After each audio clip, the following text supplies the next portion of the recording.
네, 안녕하세요. 김용욱입니다. 자, 유튜브로 배우는 코딩 파이썬 강좌 14번째 시간 문자열 다루기 두 번째 시간입니다. 자, 문자열 다루기 첫 번째 시간에는 뭐 몇 가지 기능들을 살펴봤는데요. 네, 두 번째에서도 또 다른 재밌는 기능들을 살펴보도록 하겠습니다. 자, 먼저 공백을 어떻게 삭제하는지 이런 것들을 한번 해보도록 할게요. 자, Hello Python 이렇게 예쁘게 입력이 되면 좋겠지만 사람들이 습관상 앞에다가 이렇게 공백을 입력을 할 수도 있어요. 그래서 앞에 있는 이 공백을 삭제할 때 어떻게 얘기를 할까요?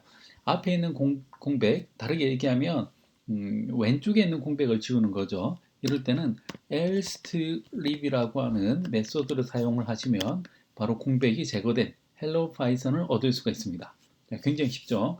자, 이번에는 두 번째로 hello python 하고 뒤쪽에 있는 이 공백을 제거하고 싶을 때는 어떻게 하면 될까요?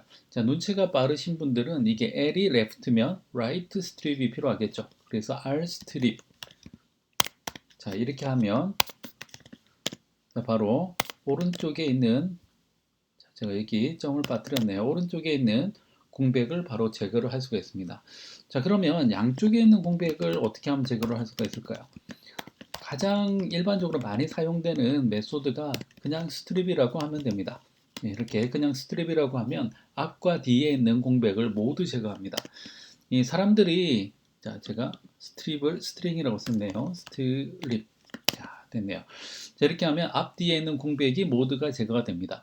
사용자로부터 입력을 받는 경우에는 어, 오타가 많다든지 할 때는 그냥 스트립 함수로 스트립 메소드로 한번 싸주는 게 좋습니다. 왜냐하면 습관적으로 앞이나 뒤에 공백을 타이핑을 하는 사람들이 있기 때문에 네, 이렇게 사용을 하는 게 좋습니다. 자, 그런데 특정한 경우에는 이렇게 사용을 해도 돼요. 자, 앞에 만약에 이렇게 점이 있어요. 그래서 점이 있을 때 이 점만 제거를 하고 싶다라고 할 때는 어떻게 하면 될까요? 역시 이것도 스트립 함수를 사용을 하는데 스트립 함수에서 특정 문자를 이렇게 지정을 하면 됩니다. 자, 이렇게 특정 문자를 지정을 했더니 자, 앞뒤에 있는 점을 제거를 해주는 그런 역할을 해주는 거죠. 자, 이건 역시 뭐 Rstrip, Lstrip 이런 데서도 네, 다 사용이 가능합니다. 그래서 문자열을 다룰 때 굉장히 많이 사용되는 게 바로 이 스트립 메소드다라고 이해를 해주시면 좋을 것 같습니다. 자, 그 다음에 우리가 정렬하는 방법을 한번 보도록 할게요. 자, 정렬이라는 건 어떤 거냐면, 자, 내가 만약에 hello라는 글자를 출력을 하고 싶어요. 근데 hello라는 출력을 하는데 전체 문자열의 길이가 10자리로 맞추고 싶어요. 그래서 hello 앞에 공백을 더하든 뒤에 공백을 더하든 이 전체 길이를 10자를 맞추고 싶다라고 할 때는 자, 먼저 ljust라는 메소드를 한번 사용을 해볼 거고요. 여기다가 제가 10이라고 주면 자, 기본적으로 자, 이렇게 왼쪽으로 정렬이 되면서 전체 길이가 10자로 맞춰지는 겁니다.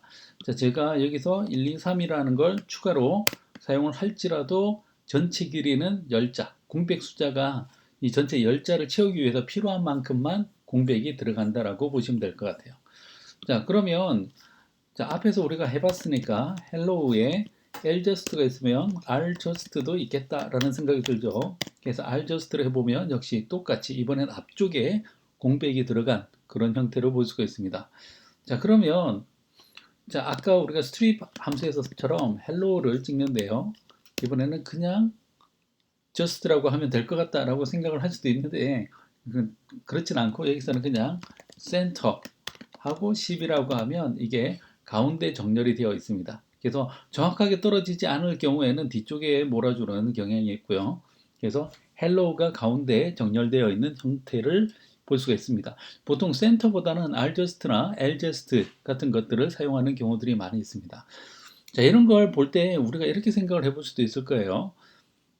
그러면 우리가 원하는 결과값을 얻기 위해서는 몇 개를 겹쳐서 사용을 해야 되겠네 라고 생각을 할 수도 있을 겁니다.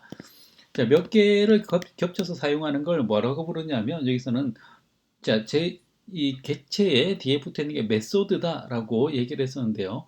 이걸 몇 개를 합쳐서 사용하는 걸 메소드 체이닝이라고 부릅니다.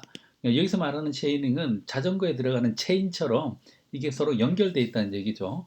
그래서 이걸로 뭐 adjust 10을 하는데 이걸 전부 다 upper 앞 시간에 배웠죠. upper라고 하면 전부 다 대문자로 바꾸는 걸 얘기를 합니다.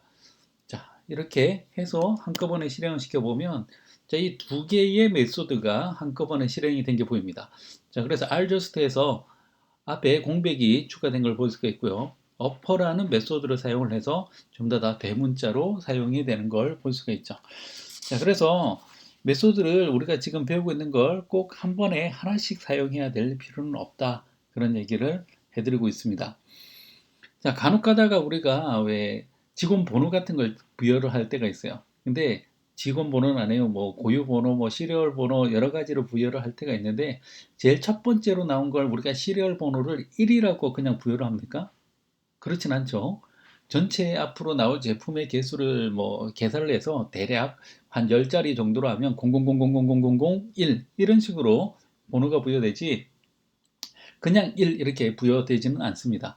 자, 그럴 때 그러면 나머지 영역을 전부 다 0으로 채워주는 메소드가 있었으면 좋겠다라고 생각을 할 수도 있을 거예요. 그래서 만약 이렇게 1이라는 숫자가 있고요.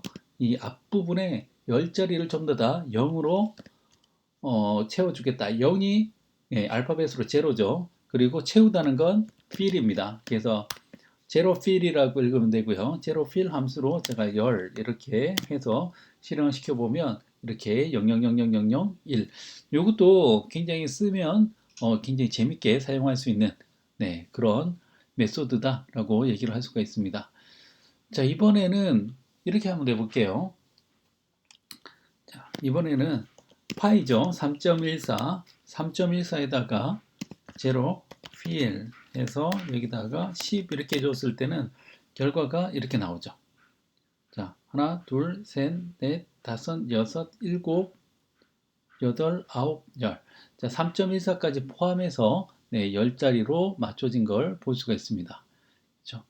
자, 이게 꼭 숫자만 아니라 뭐 아까 우리가 봤던 hello 이런 데도 다 똑같이 써먹을 수가 있습니다. 그래서 뭐 써먹기 나름이니까 창의적인 방법으로 계속 써먹을 수가 있겠죠. 자, 이번에는 이 문자열 안에서 우리가 원하는 특정한 문자를 찾고 싶어요. 이럴 때는 어떻게 하느냐? 자, 앞서서 우리가 사용했던 I love you라는 문자열이 있고요.